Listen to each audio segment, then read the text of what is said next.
Alright everybody, so I've kind of been holding this back a little bit, but I've been wanting to show y'all what I've done.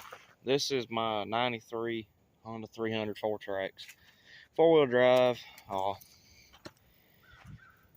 pretty decent four-wheeler for the age. You know, she's in decent shape, but it gets run hard. You know, it's one of those kind. So, I tried to get somewhere where there ain't going to be a whole lot of background noise, so let's see how this goes. So anyway, we'll start in the front here, alright?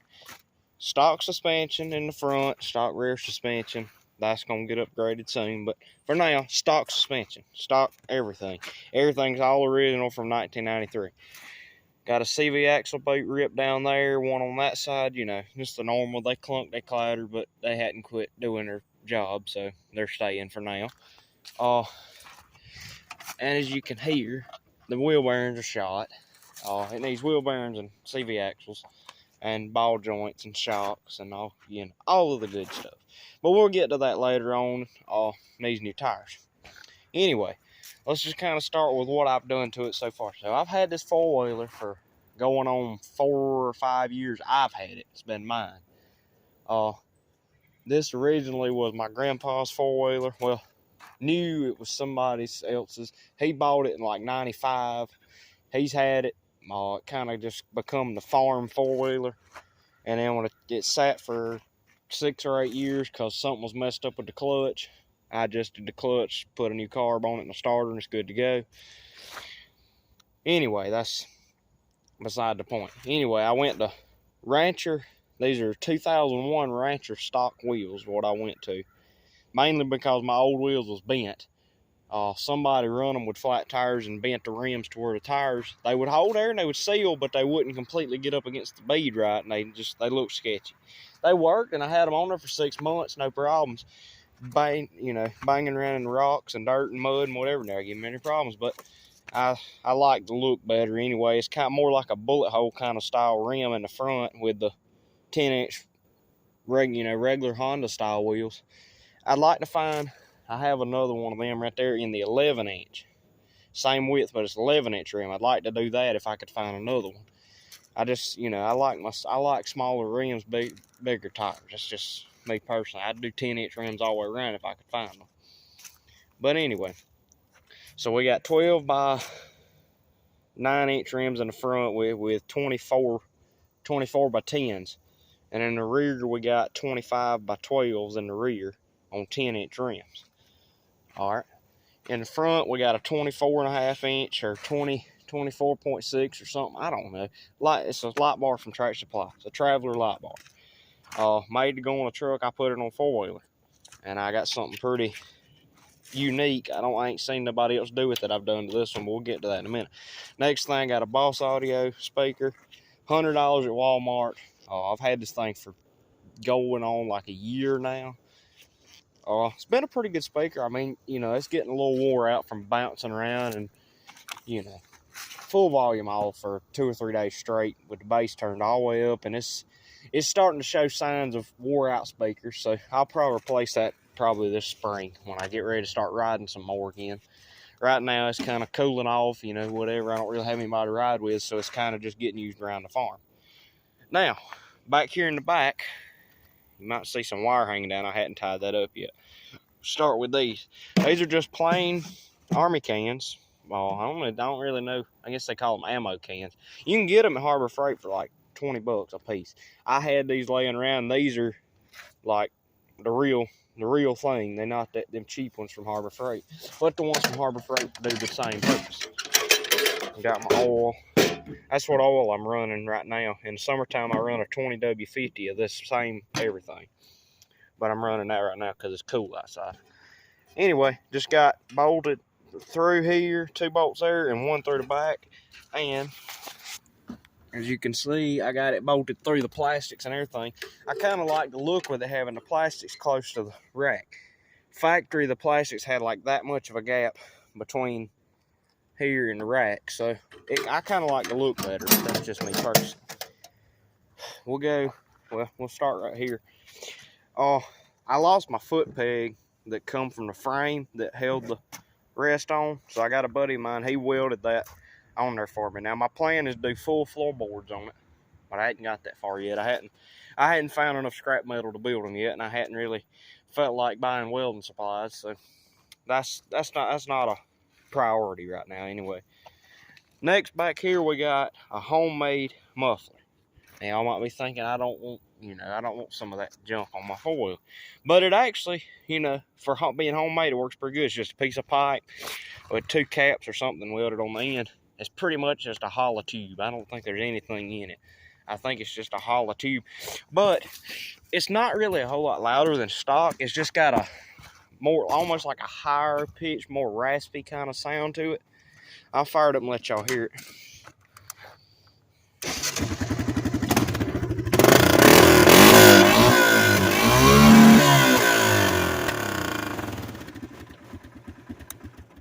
And as you can tell, it's just kind of, it's got more of a, it gives it a little more sound. It ain't really all that much louder when you're riding it. Now, my neighbors might think otherwise, but to me, when you're riding it yourself, you can't tell any difference. And it's a whole lot better than straight pipe because the factory muffler rotted off. And I didn't feel like spending that money, and I just got a buddy of mine to build one of those for me because he built one for his Polaris or something. Anyway, we'll keep going. Right here, I got probably, I think it's like a 3.5, 4-inch pod light. Track supply as well. This hose clamped on there for now. I'm gonna make a bracket for it to sit right here, hopefully. That is the bracket, but I lost the screws for it, so it didn't go, but it was good right there.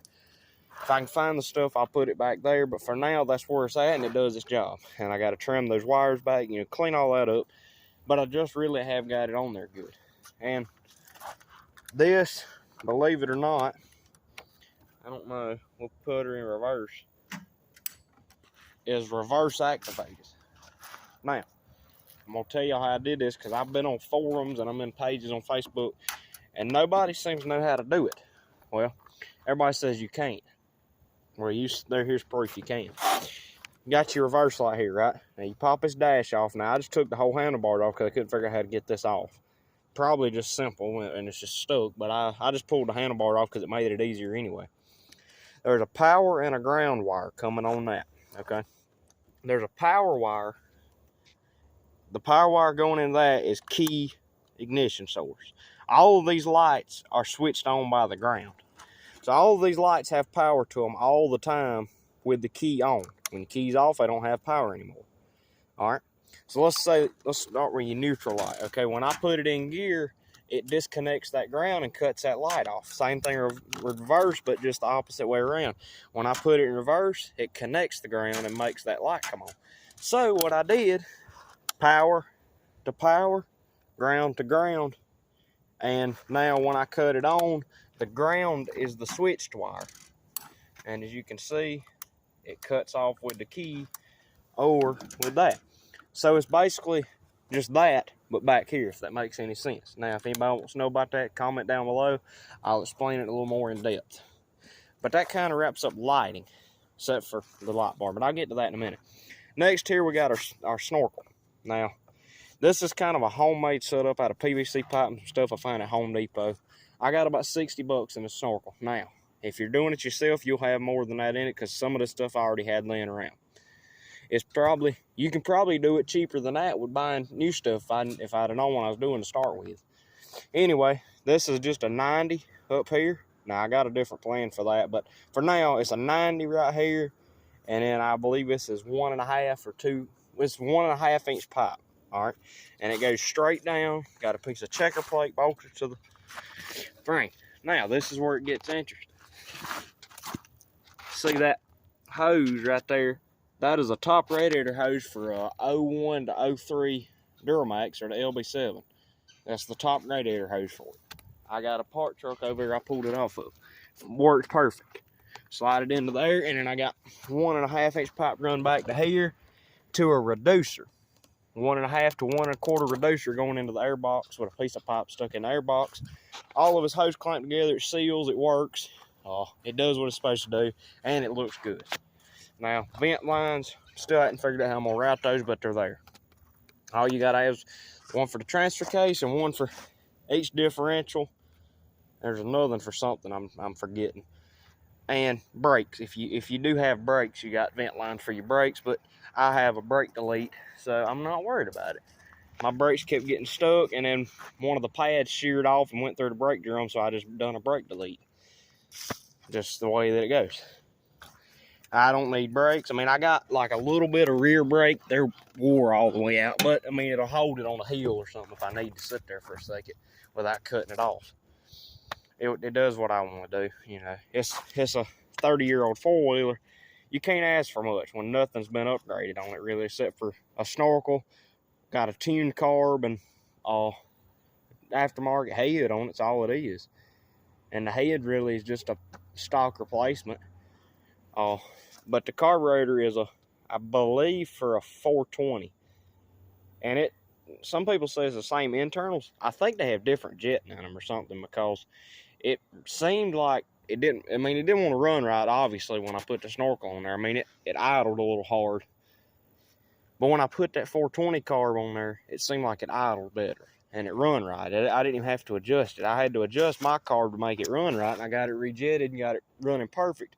Put that 420 carb, because I had one sitting around at the time. Put the 420 carb on there, and it fit perfect. And it fit perfect, and it run great. So that was, you know, whatever, it's done. You know, I'm not messing with it. It runs right now. Got plenty of power. Tops out about 60. With the stock carb, I was getting 50 miles an hour to it. With that carb, I'm running 60 now. It does take it forever, and it's painfully slow, but once it gets there, it holds it pretty good. You know, you pin it all the way through the gears, and then when you get to 60, you can let out of it and get to about half throttle and just cruise just as long as you fairly flat ground. And, you know, below, you know, first, second, third, you got all the torque and power you want, and that's really all you're worried about in a trail anyway, is torque and power in the lower gears, because you're not worried about running 60 through a trail, because I'm running like 35. You know, it's just, I run pretty fast, but I don't run so fast I can't control it, because these older four-wheelers, when they get wore out, they're hard to control. At 60 miles an hour through a dirt track, they're hard to control, especially when you're steering and your wheel bearings are going out and you got that much play and shake in everything. Shocks are wore out, so it leans. It's got a bunch of body roll. I mean, it's goofy, but that's just the way she goes. I'm gonna show y'all my light setup here. I know I'm probably dragging this video on a little bit longer than I wanted to, but my light setup here, okay? So you see how you got, you know, you on and off right here, high and low. Well, what happened is my headlights, you know, they was working, but that one got knocked out and the socket rotted off of it. So I really just got that headlight right now. Plan is put some flush mount LEDs in there, but that's not happening right now. Anyway, what I did was, all right, so you see I got it on. That's my low beams, right? Watch what happens when I flip it to high beams. Well, it might help if I hit the switch. Hold on. Nah, she ain't gonna do it for me. I got a bunch of loose connections in this whole janky wiring set up here. I don't know. My wiring's all messed up. I'm being honest. My wiring's it's screwed up all, you know. Anyway, what it is, and it's quick splicing, okay, so it's probably just got dirt in it. That's my guess. Anyway, what it is, I got that wired into the high beam wire on that left socket. Now, you can do it to either one, and you can still have headlights. But for me, I just, you know, I don't need the headlights because they didn't do anything, really. The only reason I run the low beams from one arm at night, and I'm trying to not be spotted, you know, and you don't want everybody and their brother to know you're riding your four-wheeler. They can't really see you, but they can hear you. But you can see 5 inches in front of you, but that's about it, because these factory headlights suck. But they're better than nothing. I will say that. I'm not hating on it, because they are better than nothing. There was a time when that's all that this four-wheeler had on it, and they've done their purpose. I mean, they, you know, whatever you want to do. You don't need no fancy light bar to go ride around, because I rode this thing for years with factory headlights and had fun. But it does make it easier with lights. And y'all probably know these Hondas come with a toolbox. Well, my toolbox ain't functional right now, so yeah, that's the way that she goes, because my toolbox don't work. But yeah, so that toolbox makes a great cooler. If anybody's ever wondered that, there's a hole in the bottom. You can take a cork and plug it and fill that thing full of ice, and it'll hold it for a while, as long as you ain't got aftermarket exhaust. For some reason, this tube here gets hotter than the factory. I think the factory muffler might have been aluminum or something, because that thing right there you can feel it through the plastic almost. Factory one never did. But when I had the factory muffler, you could keep drinks in there and that kind of stuff. Not that you would really need to, but it is there. I don't know what I guess they intended that for a toolbox, but I don't use it for one. I got those army cans for a toolbox. But anyway, guys, that's my 93 Honda Fourtrax setup. If anybody's got any questions on pretty much anything, I mean, I've had this whole four-wheeler apart a couple of times. If anybody's got any questions on it, just let me know in the comments. I'll be glad to answer any questions. Let me know what y'all think about it, what y'all think about the looks, what needs to be changed. I'm trying to decide what kind of tires I need to go to. I'm thinking about going with another set of the Sun-S, but there's some that's that exact tread pattern, but they got more, they're thicker. They got taller knobs on them, I guess. Not sure how to say that. They got better tread, but they're the same pattern. I think they're like the Sun-F Power 2s or something like, I don't know. Anyway, that's what I had on it with my stocks, and they would grab anything. These suck. Might have something to do with their bald, but they suck. That kind of wraps this up, everybody. Hope y'all enjoyed this video. If you hadn't subscribed yet, click that button down there. It helps me out a lot. Helps me know that I'm making good videos. Like the video if you enjoyed it, and I'll see you on